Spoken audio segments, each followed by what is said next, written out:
Are you ready? Agility from the champion. Oh, deep six! That could be it. Delivered this deep six.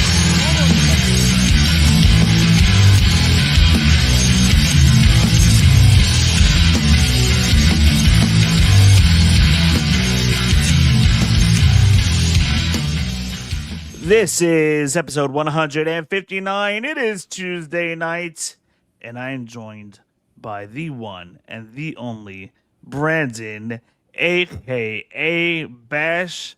Brandon, how you doing? How was your weekend? My weekend was amazing. I don't think I've had a crazier weekend in a while, between the Knicks winning on Saturday night and officially closing out a story that has been 53 years in the making, and then Sunday the UFC officially having fights in front of the White House, on the White House lawn, with another, I think it was, I don't know how many thousands joined on the ellipse watching it all live. Every fight ending in a knockout. It was the craziest night of fighting that I have watched in years. Insane weekend. So yeah, we're riding on a high. Definitely great. And yeah, how are you doing, sir? Pretty good, man. This weekend was a pretty good weekend. Some parties here and there, and I was pretty locked in with my friends watching the Nick game on Saturday night. So let's talk about that. So the Knicks are basically in the process of closing out the game. And as you know, I am a diehard Brooklyn Nets fan through and through. There's no rooting for the other team. Like if you're a Mets fan, you shouldn't be rooting for the Yankees. If you're a Jets fan, you shouldn't be rooting for the Giants. If you're an Islander fan, you're certainly not rooting for the Rangers. That's how it is in New York. That's the correct way to root for your New York teams. It's either one or the other. It's not both. Anyhow, I am a Brooklyn Nets fan, so I was not rooting for the Knicks, but the Knicks had a fantastic run. Um, Listen, San Antonio was beating down the Knicks in every single game, and these games basically came down to one possession. The problem is, each game San Antonio ran out of gas and could not close out the game. San Antonio's lack of a closer definitely backfired on them as far as holding on to the leads. And the Knicks clearly had more veterans on their squad to not only win the games, but to stage a comeback and hold their ground in the final seconds of each game. And it was pretty impressive to see. But as the Knicks are winning the championship and as the Knicks are celebrating and getting their trophies, my health for a couple minutes was gradually declining at the same exact time. You could ask my friends. They saw my head on a counter. I got clammy. I was sweaty. I came down with a stomach ache. And I told the guys I wasn't feeling right. And it was at the same exact time as the Knicks winning their championship. It made me sick. Oh gosh. The funny thing is, it's just coincidental timing. I was really dehydrated, and I didn't know it. And it just all happened while the Knicks were winning the championship. I gradually was feeling sick to the point where I got home, and it was Sunday morning. I got home like around 1 a.m. And I shut my I didn't even set the alarm for Sunday morning. I figured I'm gonna get up whenever I get up. I don't feel good. But sure enough, Sleep in and go all right. Sure enough, I got up 9:15 in the morning, showered, got dressed, and rushed out of the house. And that was my Sunday, and then had a birthday party. So pretty good weekend, to say the least, other than that part of being dehydrated and not feeling good as a result. I'm at least glad you're feeling better now. But yeah, I feel like the Knicks tried to bring the city together and then instead completely destroyed everybody. So Oh, the riots were crazy. New York City was destroyed. Cop cars, taxis, and police cars. People getting into fights, physical fights with police officers.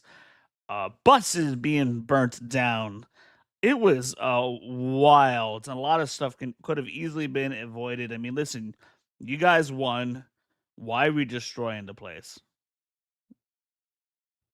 But yeah, I was confused on burning down. It was the burning buses for me that was really like upsetting. Like that's people's livelihoods, and that's how like that was supposed to be, I believe, for the travel for the World Cup. So now you've already like messed up the World Cup travel for people who traveled to. I mean, some of them traveled thousands of miles to watch their team play, and now they might miss the game because everyone wanted to go crazy. It's just that's not right to me. So somebody lost their food truck. yeah, I saw even that. Like you said, food trucks were getting destroyed. Regular cars, people came out to the next day, and people were jumping on top of them and dancing on them, stepping on the windows and everything. It's like, how are you going to do that to people? That's not. Crazy. They That's will all get people's arrested in livelihood. time. Yeah, it's people's livelihood that you're messing with. It's not. It's not right. Yeah, it was a poor show of display, a bad look. Not on Knick fans, not a bad look on Knick fans, just a bad look on New Yorkers in general, which is even worse. But I digress. Good weekend, all in all, and yeah, this is going to be a good. I think we're going to really have a good conversation today because Raw was pretty decent, and we have a pretty good Friday Night SmackDown coming up too. What's the setup for SmackDown? Well, other than I guess now, is it Jay versus Javon, or are they pushing that to Raw next week? That's more than likely, probably, if I had to guess, SmackDown. But Mm. I could be wrong, but we do know that match is happening. But I think it's gonna be SmackDown. Might be the move, even with two Raw guys, which is still insane to me that not a single SmackDown person made it through any round, but Yeah. that's okay. So basically, we got the King and Queen of the Ring final match. The other match that will be taking place on Friday. We're gonna have Cody Rhodes defending against Gunther as Sami Zayn, special guest referee, which we'll talk about a little later. But first, let's dive in. Let's talk a little bit of Monday Night Raw. But for those of you guys that are watching, I don't even think I did the episode number today. This is episode 159. I am joined by Brandon, aka Bash, and um, yeah, this is where we are. All right, let's go. So, we're gonna start off today by talking Roman Reigns and the Bloodline.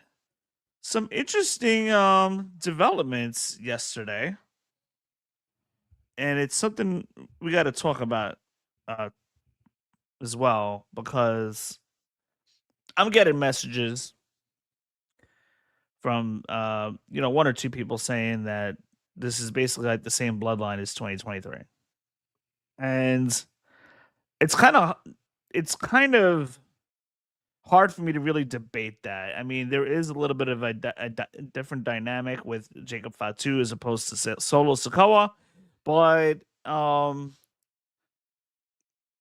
the person that reached out to me, he's not wrong. I mean, this is basically the same thing with a fresh coat of paint of the same color. I said the Basically what same I'm seeing. thing. I don't understand. Like, I thought we went through this already. So now that this is the move that they're going through, I don't understand the growth arc unless it's a way to take everything and kind of make it crumble, but that's really all they could do.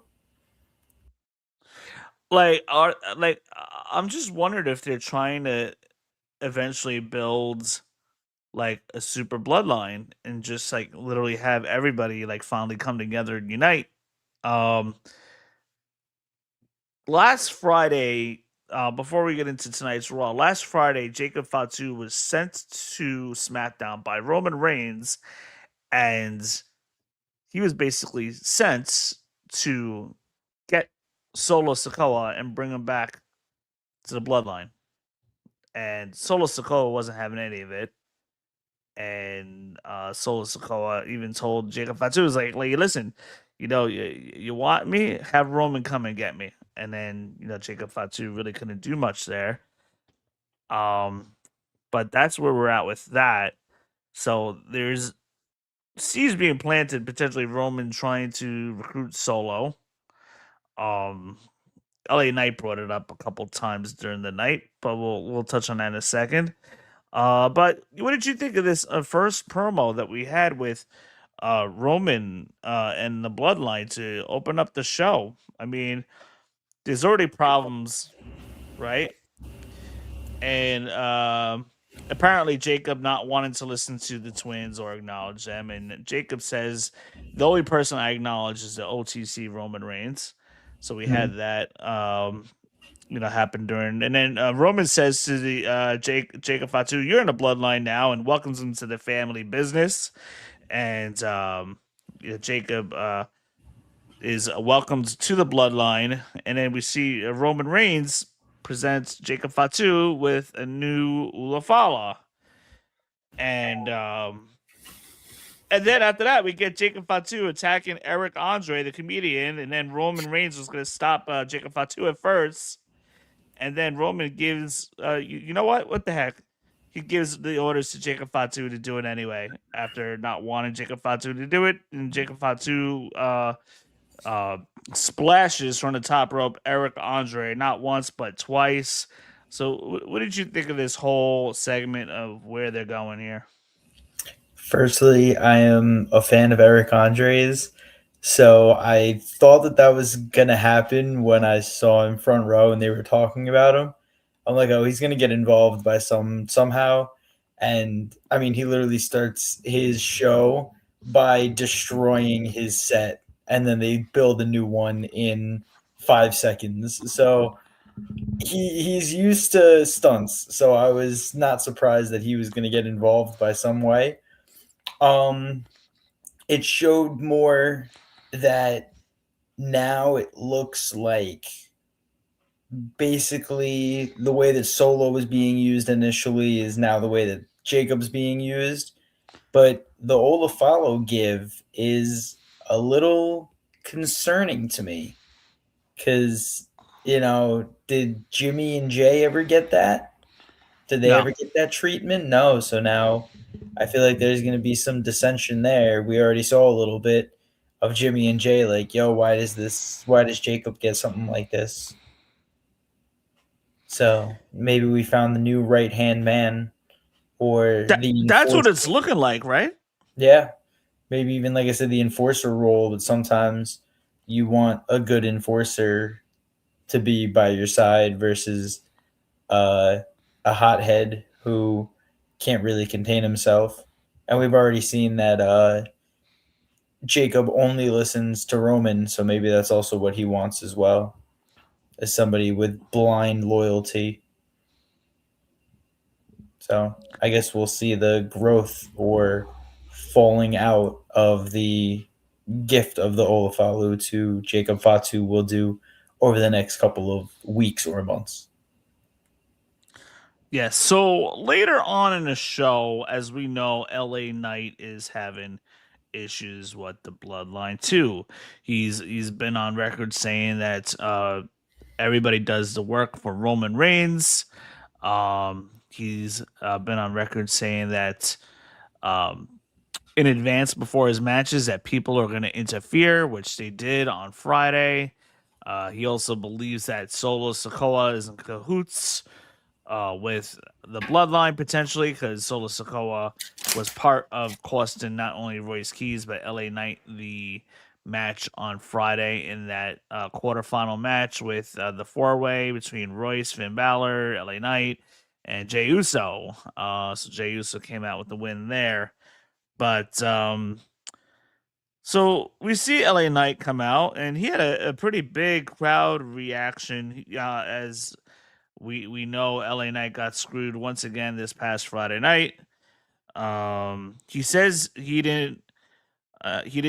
He's home. He says he's home in Baltimore, basically, and I'm guessing he's from there. I never really looked up to see where he was, so I'm guessing he's from that area.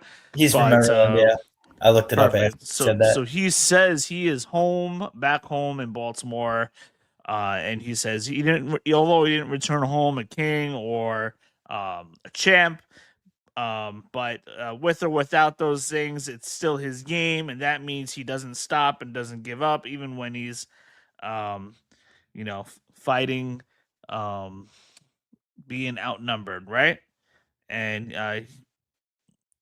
he's also says it's tough for him to be angry because he says he knew it was going to happen anyway, with the interference that we had saw on Friday night in SmackDown. Then we see Jimmy Uso come out, and we see Jimmy Uso assuring LA Knight that the Bloodline has nothing to do with Solo, and that if LA Knight were ever earn a shot against Roman Reigns, that it will be a one-on-one. But then we see Jey Uso come out, and this is where it starts picking up. Jey Uso says, "We told you over and over that Solo is on his own and needs, um, he needs LA to accept that fact that we keep telling you that."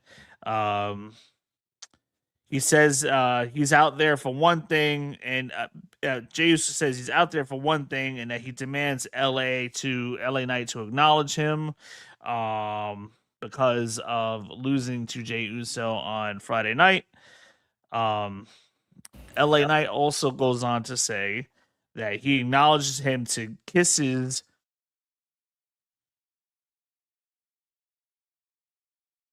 Nah, I'm good. Yeah, Jimmy Uso takes out LA, right? He takes out LA Knight, and Jay takes out the chair, but Jim stops him. Then we see LA Knight attack the Usos with the chair. Fatu then comes out and takes out LA Knight with the death grip, and this really escalated very quick. Jacob Fatu basically coming in there and handling the business that I think Roman Reigns originally wanted him to do anyway, but allowed Jimmy Uso to go out there. So what did you think of this segment? Where do you think we're gonna go with LA Knight after this? So he's no longer the King of the Ring tournament. He's just basically got obliterated by the Bloodline. What do you think we go next?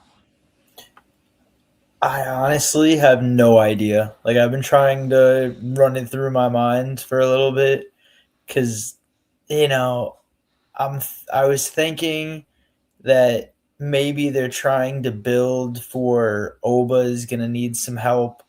So maybe now Jay is going to beat Javon, and then Oba is going to need help. So LA Knight will come out and help him out. I'm not too certain because I also think that Brock is going to get his hands on him in the next match because we'll talk more about what happened in the Dom versus Oba. But yeah, I'm a little confused on why we're basically getting 4-on-1, which also could be 5-on-1, which is technically 6-on-1 because Solo still has Tala in his back pocket. So yeah, I feel a little bad for LA Knight going up against the entire Bloodline literally alone. So yeah, I don't know where we go from here. I'd love to hear if you have any idea. I really not too sure where we're going in the long term. I in the short term, I believe, where the King of the Ring, which we'll talk about in a minute, men's could be affected by this. Um, and future world title matches too, as well. But let's talk about it. Because I really, I mean, it was a really good promo with the Bloodline and Jacob Fatu. The whole purpose of this was to kind of reestablish themselves that they are heels, and Jacob Fatu is an unstoppable werewolf. And I felt like Roman Reigns was reestablished as a heel, even more so last night on Raw. So I basically, the whole purpose of this is like, okay, Bloodline, we're back, and where we go from here. Um, I don't know. Are they going to build the Super Bloodline, or are they going to keep MFT separate and feud against Bloodline later on? You got Cody that has issues with Bloodline. You have LA Knight has issues with Bloodline and the Vision. Um, so does the Vision eventually turn face and go against the Bloodline? Because now we're working with two big factions here on Raw alone. Ooh, we can get a We know 4 Bronson Reed will be back probably later this summer. a 4-on-4 triple threat. What is it? Survivor Series, or now it's War Games, and we get That'd like be wild. LA Knight, Seth Rollins, Cody Cody, and Oba. and Oba, and then Yeah, because Oba's going to be in that mix very shortly. right. So then you get Roman, Jay and Jimmy, and Jacob, and then it would, I guess, be the Vision. Yeah, it would be the 4 members of the Vision, and then you can even have a 4th set and do the MFTs with whatever other cousin, I can't remember his name, that you called out last time. But if he comes in at Zilla Fatu. Zilla, if he comes in at like SummerSlam, you have him ready for War Games. So you could do like a 16-man War Games match. I don't know how the hell they'd pull that off, but 4-on-4 would be amazing. Yeah, I mean, we'll see where they go. I mean, they may end up just doing MFT versus Bloodline, or MFT joins the Bloodline, and we get like a Super Bloodline, kind of like NWO style. Going against guys like Cody and LA Knight, and possibly have the Vision turn face to something like that. Because when back in the WCW days, you had the NWO, you had so many factions, but your big factions were NWO, and before that was the Four Horsemen, and basically the NWO was so heel, they was so big, and basically you had the Four Horsemen join up with the good guys in WCW, Sting and Savage and what have you. But you got to be careful that you don't want the story to get like too convoluted at some point. But yeah, I'm not like, I'm curious to where they're going in the long term, because as of now, it's like, I don't know. It's kind of like repeating what's been done already. But we'll have to see. We'll have to see what they're doing here. But Yeah, we don't want to go too convoluted, like you said, but they've done it before. They'll continue to do it and figure it out. so let's segue into the King of the Ring. The men's King of the Ring. So the main event, we had Oba Femi versus Dominic Mysterio. And Dominic was looking on towards Oba when Oba was in the ring doing his ring entrance, and he was looking very concerned, which I thought was pretty funny. Um, But earlier in the night, I don't know if you saw the segment with Liv Morgan and Danhausen. Yeah, it was funny. Danhausen's in his little laboratory and he's doing his thing on a computer, trying to cook up the next superstar, which we believe is going to be, Baron Corbin. Rumor has it at least. But anyway, Danhausen's doing his thing, and then Liv Morgan knocks and goes in Danhausen's little laboratory, pulls up next to him. Danhausen was really funny in this thing. Liv Morgan starts flirting with Danhausen and asking, what she can do to, have him curse Dominic's opponent tonight, which was Obafemi. And we see Danhausen's like, I'm gonna need some human monies, and then I'm going to need some more human monies, and just like on and on. Oh, I'm gonna what do you say? He What wants to else did be he in say? one of her music videos. Yeah, I want to be in your music videos and write a song about me and more human monies. And I was just dying. She just walked off with like the biggest eye roll, just like, okay, whatever you want. Oh man, so that was apparently the plan that Liv and Dominic had from last week, and that did not work. Liv Morgan was not willing to pay off Danhausen for that. So anyway, we get the match. Obafemi beats Dominic, and pretty convincing fashion.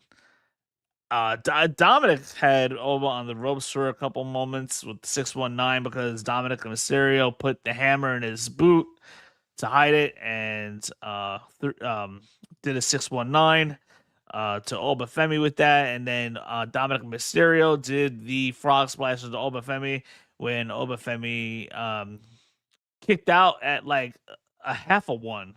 It wasn't even a full one count. And then that was it for Dominic Mysterio. Obafemi put it to rest. But we see Obafemi cut a promo. He says he's one match away until he has his crown. But then he calls out Brock Lesnar again. And he says, when it's said and done, I will be king, while you will be the man that ran from Obafemi. Talking about Brock Lesnar here. So, where do you think we're going now with the next round of Obafemi? Yeah, I think, like I said, Jay wins against Javon, and I think Jay should have enough help with everybody. But I think Jay's real only help is going to be Jimmy, because we already saw the falling out of Jacob with Jay and Jimmy, and then Roman isn't really a guy to come out and help and attack, so it's really just going to be Jimmy helping out, and JD was of no real help. So I think we get to see Brock in that King of the Ring championship match, whatever you want to call it. And Champions, the final. yeah, the finals match. Yeah, it works. Yeah, see, I think Brock comes out and helps out Jay. Jay wins, and then we get Brock versus Oba at SummerSlam, which is beginning of August, which is be a month away. So very good story building. Yeah. So I'm afraid to say that more than likely you are right. That is exactly how it's going to go down. We get Oba versus Jey Uso. We'll probably get some shenanigans from the Bloodline. And then more than likely at some point after the Bloodline's thrown out, then Brock Lesnar comes in and runs interference, costing Oba the match, and we get that Oba versus Brock Lesnar match at SummerSlam, the rubber match. But do they have to rush it? Not necessarily. I mean, Cody's still in the program with with Gunther right now. Um, we got Obafemi who could potentially win the finals. I would personally have Oba be the next opponent of either Cody or Roman Reigns and put that belt on Oba right away, and then have Brock Lesnar challenge Oba one last time. However, with SummerSlam being in Minnesota, I have a feeling more than likely your scenario is probably going to win out and the more likely to probably happen. So on Raw next Monday, I would more than likely look for Obafemi and I'm sorry, at Night of Champions, I would probably look for Obafemi to lose because of interference. So that's probably where we're heading. Don't want to head there, but that's probably where we're headed. Yeah, it's a tough one when you kind of see the writing on the wall, but it's what they're gonna have to do. Maybe they just juke us all out, but Yeah. you never know. But sometimes you know. So I just got a text, and apparently, um, Messi is making history tonight. Hmm. Let me see what he did. I know Um, he scored the first goal in the game tonight. I don't know what history. he scored a goal. Oh, he has a hat trick. Oh my god, Lionel Messi has a hat trick right now. that's insane. He also made history as the first player to appear in 6 World Cups. So this is his sixth, and he starts it off with a hat trick. Is crazy work. That's wild. Like he's been around. He used to have long hair, like down to like his back and facial hair. He used to be one scruffy dude with long hair, like hippie, in his early World Cup days. But yeah, this he's been around for quite a number of World Cups for sure. Wow, yeah, he just scored 3 minutes ago. Uh, yeah, he scored in the 17th and then the 60th and the 76th, leading Argentina against Algeria 3-0 in the 79th Jeez. minute right now. That is insane. He is that. Messi might be one of, if not the best players of all time. Oh yeah, without a doubt, without Like a you can doubt. say Ronaldo is there. Obviously, Pele is very well known. Ronaldinho and everything, but like I don't think there's been too many guys that have done what Messi's been able to do. I want to ask you one question before we jump into the Queen of the Ring. Go for it. And it's something I should have brought up in the beginning. But I don't know if you saw the backstage segment with Roman Reigns whispering something into Jacob Fatu's ear. I think so.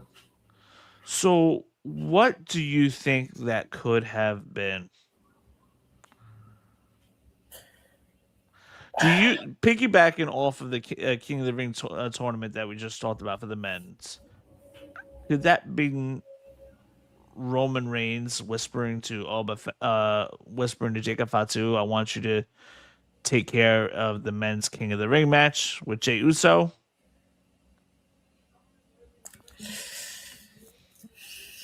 If it comes to that, I think it's more like stick with me, kid. Like I think he's a fan of like not listening to Jimmy and Jay. I think it just kind of ignites Jimmy and Jay a little bit more and kind of gives them a little bit of an edge. And uh now, huh. like I said, giving him the Ulafalu and everything, like I don't know, you might have said something, along the lines, like I said, like stick with me, kid. Like you're doing a good job. I understand it's tough having to listen to me, but you'll go far. We have a private jet. Your life is gonna change significantly if you stick around. And he said that that's what he's looking for is for his life to change. So Now, if you want to be like we were talking about before, the next right hand man, the new right hand man, then yeah, you can ride around with us. You can have a lot of what we have. So, yeah, I don't know exactly what was whispered, but maybe something along those lines. Before we talk Women's King of the Ring, let's talk about this segment really quick.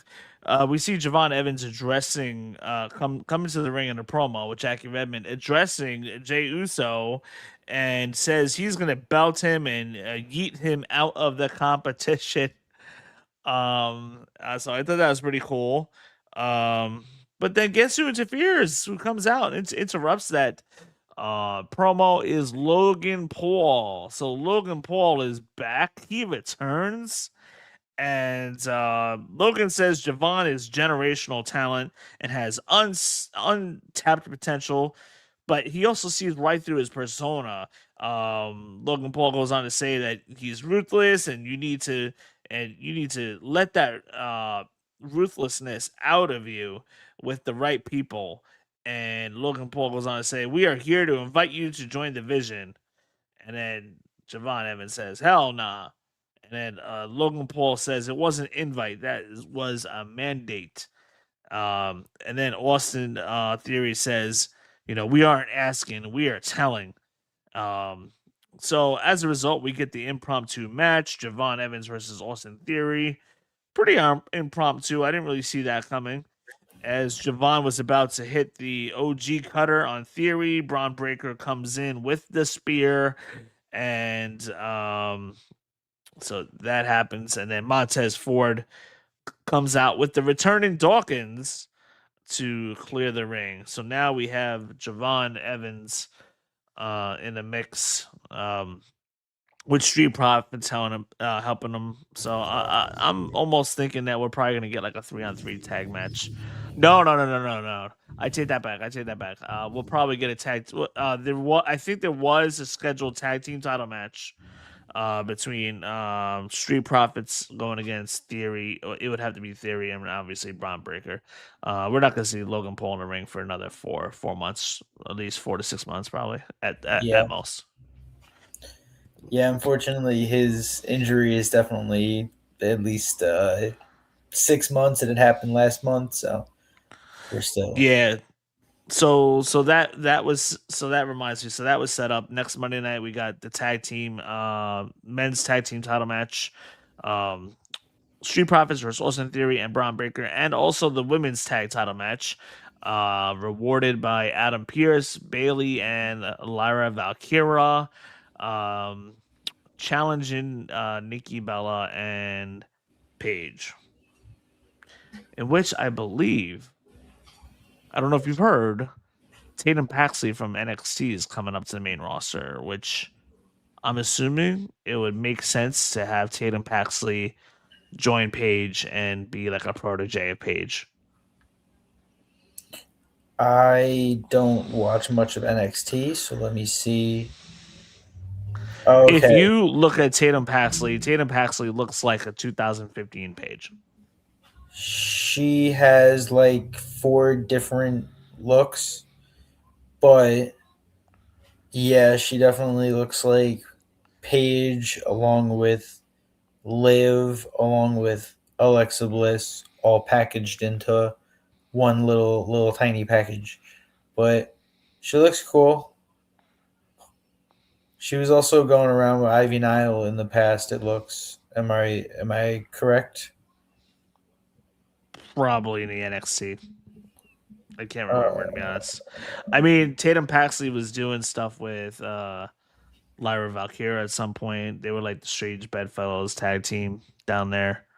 Tatum Paxley was also doing stuff with um, what's her name? Braun Breaker's girlfriend down there. I can't even think right now. I haven't watched NXT in about 3 weeks. oh God. But all right. Yes. So before we jump into the Queen of the Ring, we had some vignettes between Seth Rollins and Braun Breaker. Seth Rollins challenging Braun Breaker in a steel cage, and then Braun Breaker and a vignette promo. Not too long after that, basically accepting Seth Rollins promo. Braun Breaker says, he's gonna, basically put an end to Seth Rollins and escape that cage and, win. So that's actually been a pretty cool match. Seth Rollins versus Braun Breaker in Steel Cage at Night of Champions. Night of Champions pay per view is looking very, very stacked for sure. So not only are they getting Seth Rollins versus Braun Breaker, they're getting the King of the Ring final, they're getting the Queen of the Ring final. They're also going to get 1 or 2 title matches easily. So that's where we're at there.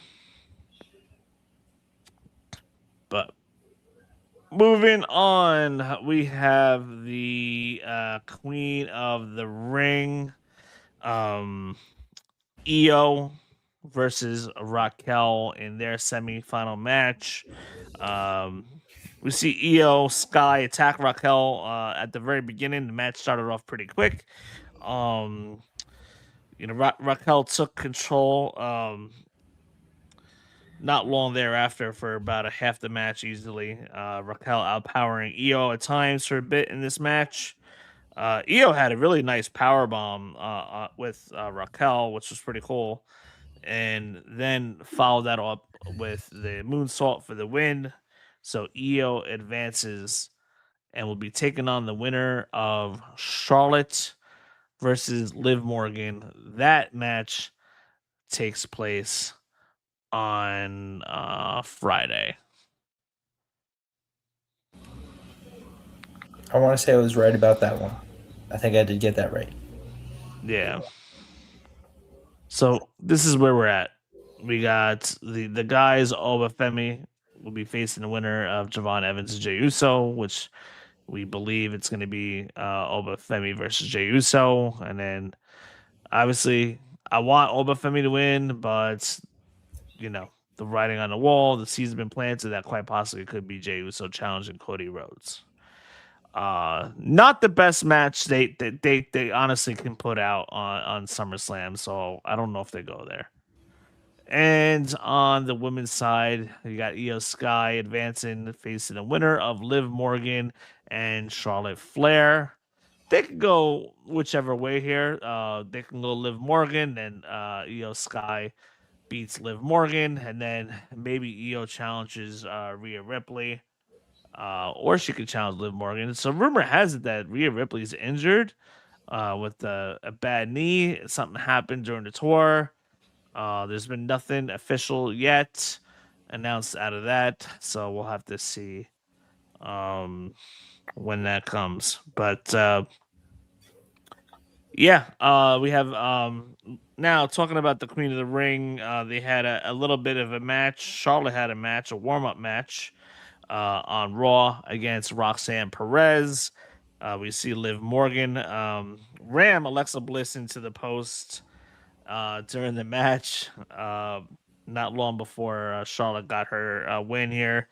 But Charlotte favoring her hand throughout the match because damage was done to her hand by Roxanne at the beginning of the match.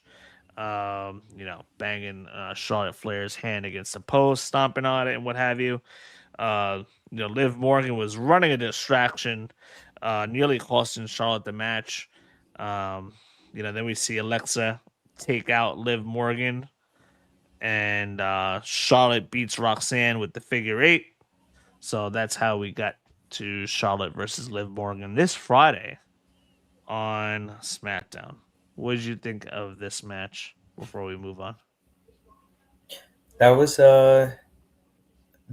actually unexpected and a little expected.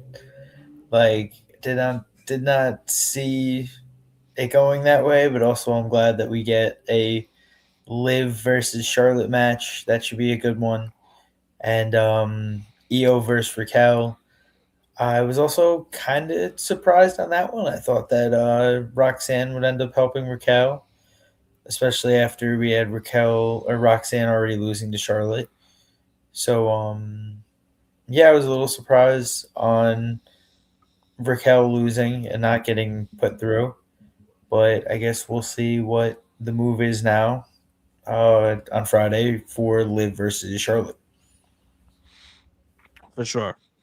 And now Alexa will be around to help, which is cool.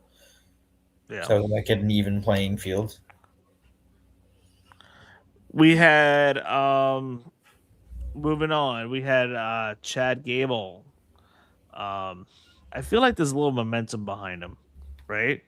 Oh yeah, Are you seeing that? yeah. This is definitely the time for him to start He getting had a new in theme song, everyone's by the good way. graces. What's up? He came out to a new theme song. Yes, he did. He didn't have the bells anymore. I didn't know exactly what. I think there was actually words for it. Yeah, excuse me. Yeah, there was lyrics. I couldn't even tell you what the words were, but there was lyrics that kind of sounded like you know, I don't know. Like I was getting Kurt Angle vibes, like, and I'd have to listen to it again, but it seemed like it kind of fit him. But Chad Gable says he was wrong, so he was like backstage talking, and he says he was wrong and has to make amends with people and hopes he started that process with helping out Rey Mysterio last week. And then, as Chad Gable is about to go to the ring, he sees Maxine with the uncomfortable look on her face as Maxine is talking to Austin Theory, and Chad Gable just continues walking. So when Chad Gable talks about making amends with people, I am wondering if any week now we are going to see Chad Gable make amends with Otis, Tozawa, and Maxine because of how Chad Gable had treated them. However, where I think they're going to go is Maxine's probably going to be the one that's unreceptive and then joins Austin Theory and the Vision. And then we get to um, Austin Theory versus um, Chad Gable, and that is my Radar Rivera moment of the night. I'm calling it now. Chad Gable is going to. This is so ridiculous. Chad Gable is going to um, make amends with Otis and Tozawa next, and hopefully make amends. Try to make amends with Maxine, but this will be setting the stage for Maxine's heel turn, joining Austin Theory, and quite possibly we get Chad Gable versus Austin Theory, possibly, and then maybe you can have Chad Gable join up with Ivy Nile or something like that, but that's where I think we're headed with that. What do you I think? like it. I like the read. I feel like I'm a little confused with the Maxine and Austin talking, but I guess It's we'll a see slow it more burn. and more. It's been a slow burn for months now, yeah. So I guess we'll Yeah, see I, what I think it's gonna movies. culminate soon. I think it's gonna culminate soon because they gotta give something to do for Chad Gable. So I like the I read think of they're gonna Otis there, I yeah. think yeah, I think they're gonna get I think they're gonna get to an Austin Theory versus Chad Gable kind of feud. But we'll especially see what happens next week if Theory and Braun Breaker lose the tag titles. We'll have to see there. So but anyway, we have one more topic to cover, but for those of you guys that are watching, thank you so much for joining us. It is nearly 11 o'clock here on Eastern time in New York. Um, and we got some interesting stuff coming up for you guys. Potentially be on the lookout for a Friday night review show after SmackDown. Um, it's going to be a pretty big show, so I think it's worth covering this Friday night or somewhere there after, definitely before Raw takes place on a Monday. Be on the lookout for another edition of Top 5 And guys, just make sure you guys subscribe to our YouTube video. This will help us out. So here we go. Our last topic of the night. We are going to talk Cody Rhodes versus Gunther. So, as we know, Gunther is getting his rematch based off of the fact that the referee should have not counted to 3 when Cody was pinning Gunther while Gunther had his foot under the rope. So this is how we arrive to Gunther's rematch. But there's also a stipulation involved in which on Friday night, Gunther renamed the stipulation of this match. And it turns out the stipulation is Gunther gets to name his referee. And he has chosen none other than Sami Zayn. Sami Zayn has basically been sitting on the fence between face and heel, mostly heel. He's been getting boo reactions everywhere he goes. But there's been a lot of dissension between Cody Rhodes and Seth Rollins over the disagreements going on literally for the past couple months. So as a result, Gunther is using that to his advantage and choosing Sami Zayn to be the special guest referee for the WWE title match this Friday night on SmackDown, Cody versus Gunther.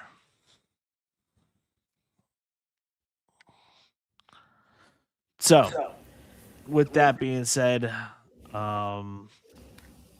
this can go one of two ways.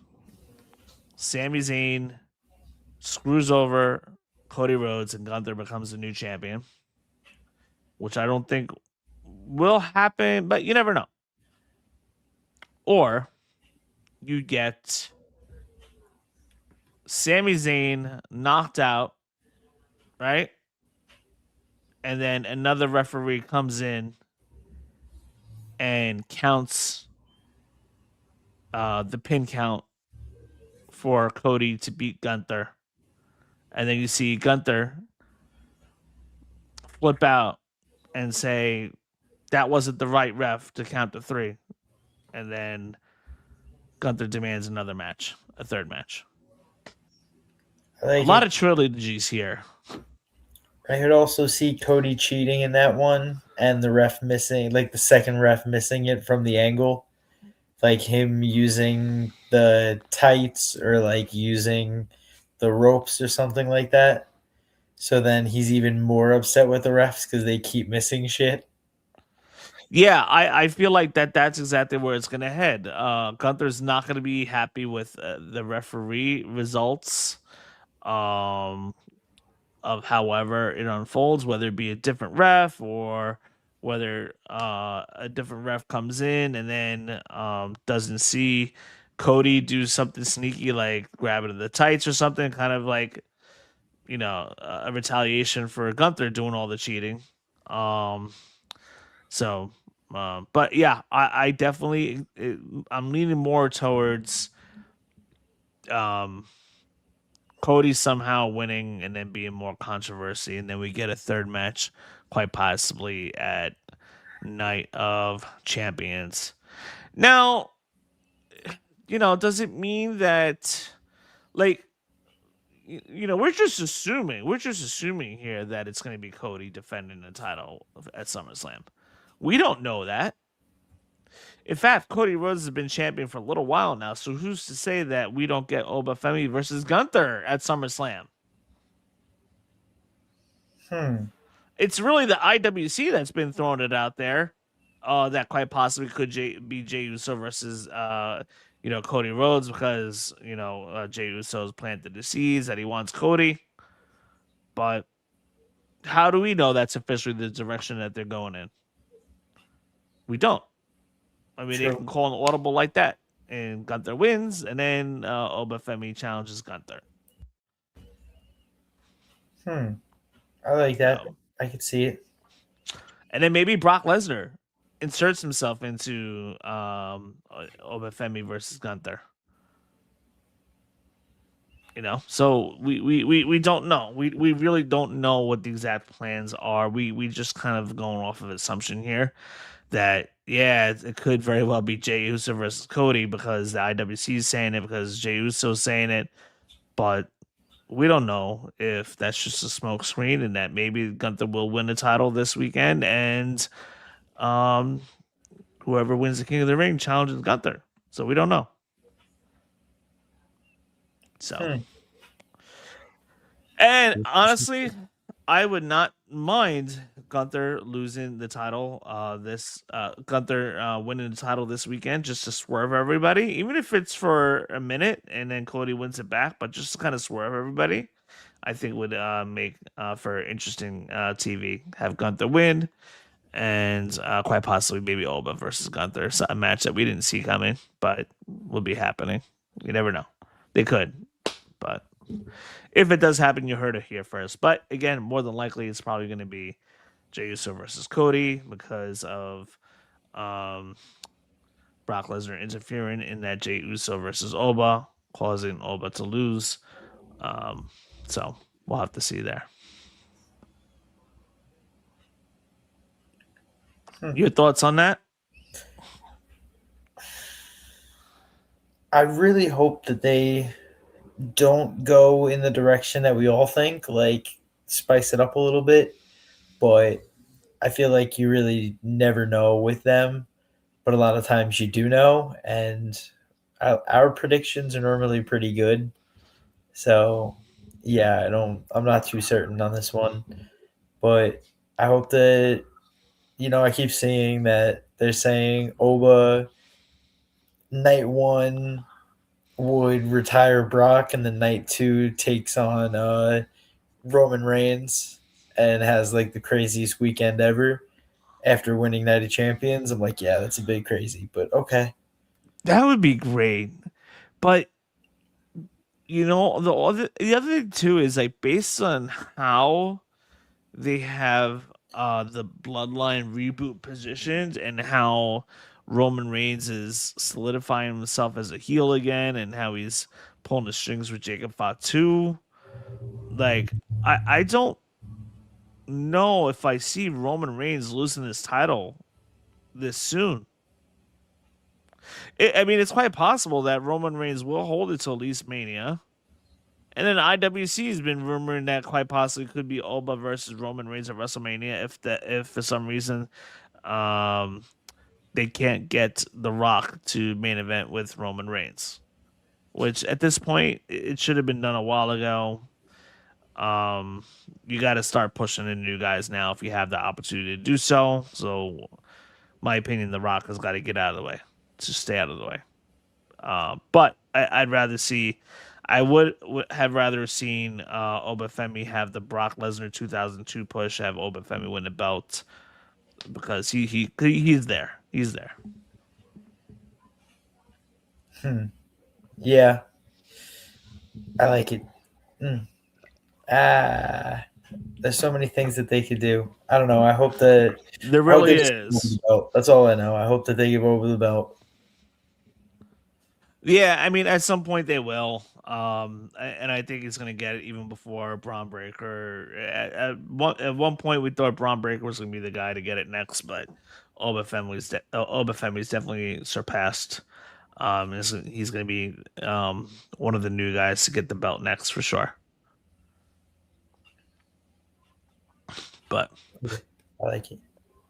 Brandon, any last minute thoughts about this week in wrestling? Any particular news that you may want to cover really quick before we go off the air?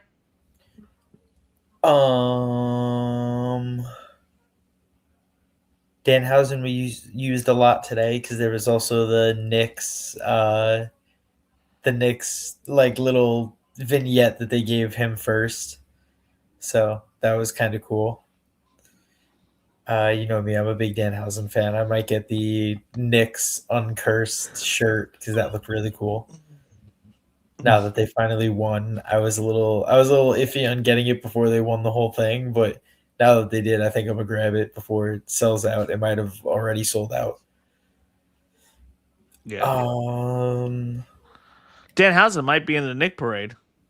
yeah, I saw that. I was thinking about going, but I already have work planned that day, and I'm not trying to do all that because I did also do the math out. I think there's a game going on for the World Cup at Meadowlands or Oh, so that MetLife, whatever. I actually looked that up. There's no game at the Meadowlands that day. Okay, I'll give you one Yeah. better. I'll give you something though. Yes, it's going the other way. Shinnecock for the U.S. Open, which I believe is out in the Hamptons. So now you Southampton. have, what was it, Southampton? So now you have the train going this way, and then you have the train going that way, and all of it is going to be completely screwed. So I'm not doing that to watch the players go by for 2 minutes on a bus. Like, that's not really going to do anything for me in life, you know? Yeah, Thursday is gonna be crazy. I mean, you're gonna be screwed every which way you go. You can't go east. You can't go west. It's nuts. Right. Um, but I will tell you though, for those Nick fans that are going to the New York City, listen, I've been to 4 parades, and those of you guys that are going, it's more than likely the first parade you are going to, maybe second if you went to a Yankee parade in the past. Point being is that Giants, too. all the Into trains, yeah, all the trains don't run into New York City until starting 4 a.m. heading towards New York City. With that being said, fans won't be able to arrive in New York City until about, let's say, 10 after 5, quarter after 5, the absolute latest. So, for those of you guys that are driving into New York City, you have the advantage to get ahead of the mass amount of people that are going to be going through by train. As long as you get into the city between 4 a.m. and 4:30, um, you will definitely have an advantage to basically get on the part of the parade route anywhere you want before really anybody else, because most people are going to be traveling by train that day. So, unless if you plan on trying to get at City Hall, where the final stop of the Nick Parade is, and they do the little brouhaha rally, whatever, um, then I can see people probably trying to like sleep out overnight or tent, put up a tent, whatever. But otherwise, just being at numerous parades in the past, people really don't start showing up to like 5 or 6. But Long Islanders aren't, if they're taking a train, they're not gonna be able to get there until at least 5:15. So I've been telling everybody, hey, get to New York City by 4 o'clock, grab a quick cup of coffee, wake up, and find whatever spot you want. Should have no problem. But if you guys are taking the 4 or 5 o'clock train, I mean, now you're gonna be competing with everybody else having the same thinking 4 or 5 o'clock train, get there by 6, and then by then you're going to be fighting for a spot online on the parade line to get on the rail or something like that. So I tell everybody, get to the city by 4. Just listen to me. So that's all I got to say about the parade. And yeah, I'll be working that day. So